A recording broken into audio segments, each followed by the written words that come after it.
दोस्तों, आज की कहानी है बज्जात औरत। शर्म नहीं आती तुझे मुझे मना करते हुए? तेरी हिम्मत कैसे होती है मुझे मना करने की? हर रात यही नखरे करती है। हर रात तुझे बताना पड़ेगा कि पति परमेश्वर होता है।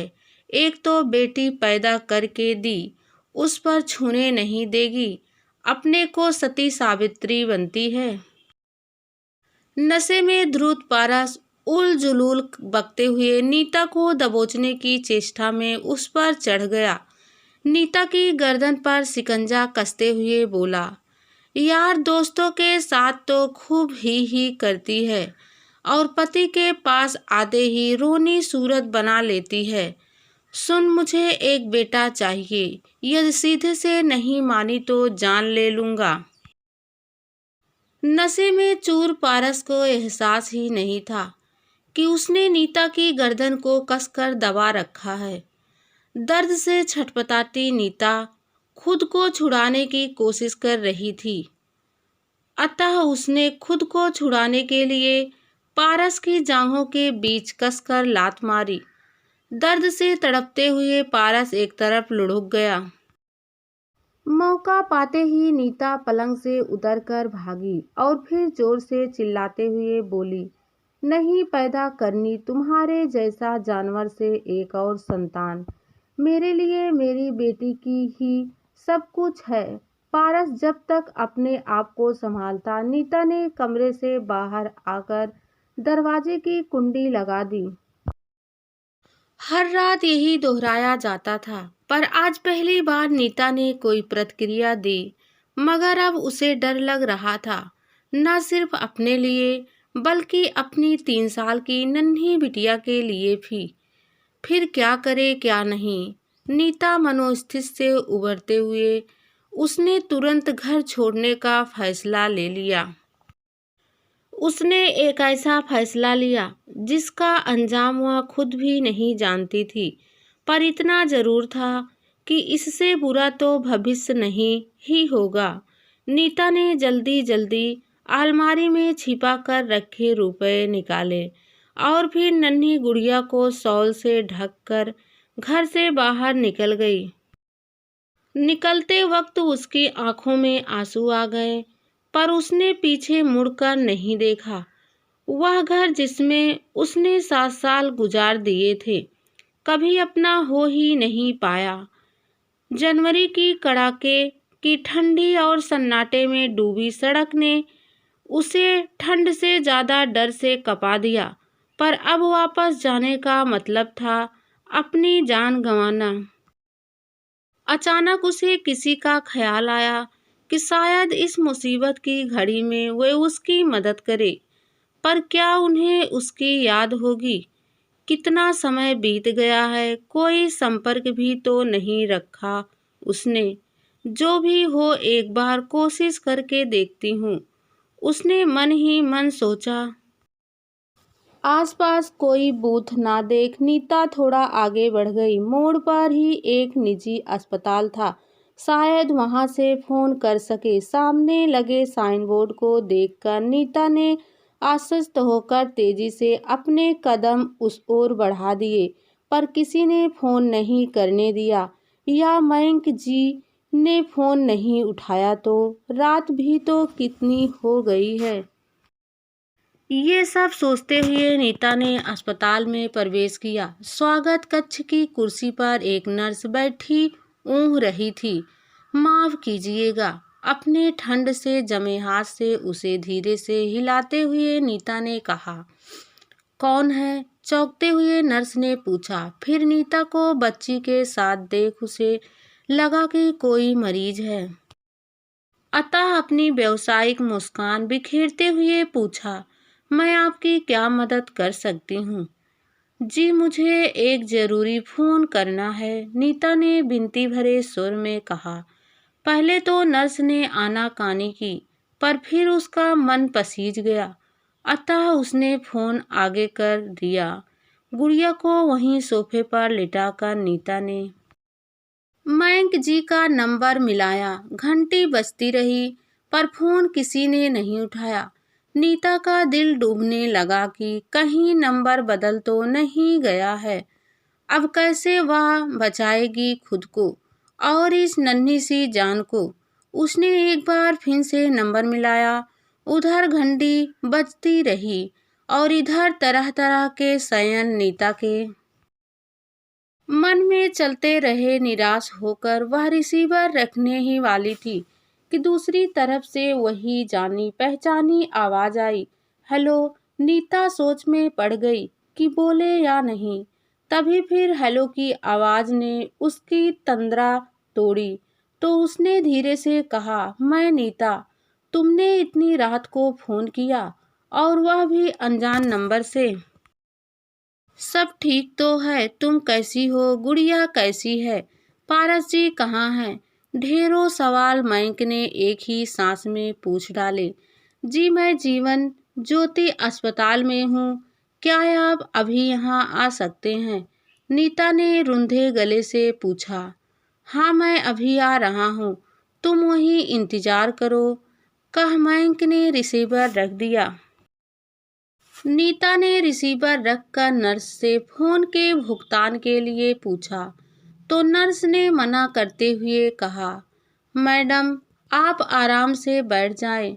लगता है आप किसी हादसे का शिकार हैं। नर्स की पैनी नजरों को अपनी गर्दन पर महसूस कर नीता ने गर्दन को आंचल से ढक लिया। नर्स द्वारा कॉफी दिए जाने पर नीता चौंक गई। लीजिए मैडम, बहुत ठंड है, नर्स बोली। गरम कॉफी ने नीता को थोड़ी राहत दी। फिर वह नर्स की साहिर्दता पर मुस्कुरा दी। इसी बीच मयंक अस्पताल पहुंच गए। आते ही उन्होंने गुड़िया के बारे में पूछा। नीता ने सो रही गुड़िया की तरफ इशारा किया तो मयंक ने लपक कर उसे गोद में उठा लिया। नर्स ने धीरे से मयंक को बताया कि संभवतः किसी ने नीता के साथ दुर्व्यवहार किया है क्योंकि इनके गले पर नीला निशान पड़ा है। नर्स को धन्यवाद देते हुए मयंक ने गुड़िया को और कसकर चिपका लिया। बाहर निकलते ही नीता ठंड से कांप उठी। तभी मयंक ने उसे अपनी जैकेट देते हुए कहा, पहन लो वरना ठंड लग जाएगी। नीता ने चुपचाप जैकेट पहन ली और उनके पीछे चल पड़ी। कार की पिछली सीट पर गुड़िया को लिटाते हुए मयंक ने नीता को बैठने को कहा, फिर खुद ड्राइविंग सीट पर बैठ गए। मयंक के घर पहुंचने तक दोनों खामोश रहे। कार के रुकते ही नीता ने गुड़िया को निकालना चाहा, पर मयंक ने उसे घर की चाबी देते हुए दरवाजा खोलने को कहा और फिर खुद धीरे से गुड़िया को उठा लिया। घर के अंदर आते ही उन्होंने गुड़िया को बिस्तर पर लिटाकर रजाई से ढक दिया। नीता ने कुछ कहना चाहा तो उसे चुप रहने का इशारा कर एक कंबल उड़ाया और बाहर सोफे पर लेट गए। दुविधा में खड़ी नीता सोच रही थी कि इतनी ठंड में घर का मालिक बाहर सोफे पर और वह उनके बिस्तर पर इतनी रात को वह उनसे कोई तर्क भी नहीं करना चाहती थी। इसलिए चुपचाप गुड़िया के पास लेट गई। लेटते ही उसे एहसास हुआ कि वह बुरी तरह थकी हुई है। आंखें बंद करते ही नींद ने दबोच लिया। सुबह रसोई में बर्तनों की आवाज से नीता की नींद खुल गई। बाहर निकलकर देखा मयंक चाय नाश्ते की तैयारी कर रहे थे। नीता शॉल ओढ़कर रसोई में आई और धीरे से बोली, आप तैयार हो जाएं, ये सब मैं कर लेती हूँ। मुझे आदत है, तुम थोड़ी देर और सो लो, मयंक ने जवाब दिया। नीता ने अपनी भर आई आंखों से मयंक की तरफ देखा। इन आंखों के आगे वह पहले भी हार जाते थे और आज भी हार गए। फिर चुपचाप बाहर निकल गए। मयंक के तैयार होने तक नीता ने चाय नाश्ता तैयार कर मेज पर रख दिया। नाश्ता करते हुए मयंक ने धीरे से कहा, बरसों बाद तुम्हारे हाथ का बना नाश्ता कर रहा हूँ। और फिर चाय के साथ आंसू भी पी गए। जाते जाते नीता की तरफ देख बोले, मैं लंच ऑफिस में करता हूँ, तुम अपना और गुड़िया का ख्याल रखना और थोड़ी देर सो लेना। और फिर ऑफिस चले गए। दूर तक नीता की नजरें उन्हें जाते हुए देखती रही, ठीक वैसे ही जैसे 3 साल पहले देखा करती थी जब वह पड़ोसी थी। तब कई बार मयंक ने नीता को पारस की क्रूरता से बचाया था। इसी दौरान दोनों के दिल में एक दूसरे के प्रति कोमल भावनाएं पनपी थी, पर नीता को उसकी मर्यादा ने और मयंक को उसके प्यार ने कभी इजहार नहीं करने दिया, क्योंकि मयंक नीता की बहुत इज्जत भी करते थे।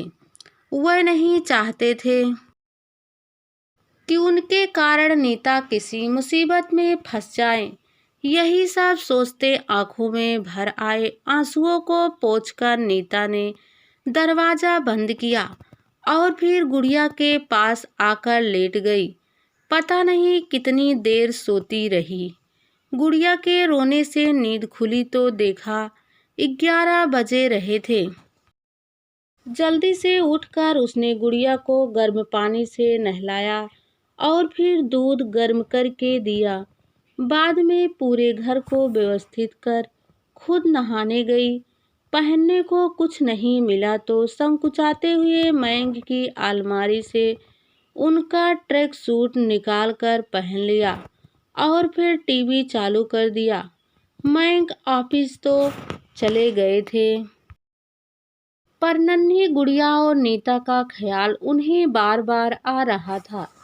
तभी उन्हें ध्यान आया कि उन दोनों के पास तो कपड़े भी नहीं हैं। नई जगह गुड़िया भी तंग कर रही होगी। यही सब सोचकर उन्होंने आधे दिन की छुट्टी ली और फिर बाजार से दोनों के लिए गर्म कपड़े, खाने का सामान लेकर वह स्टोर से बाहर निकल ही रहे थे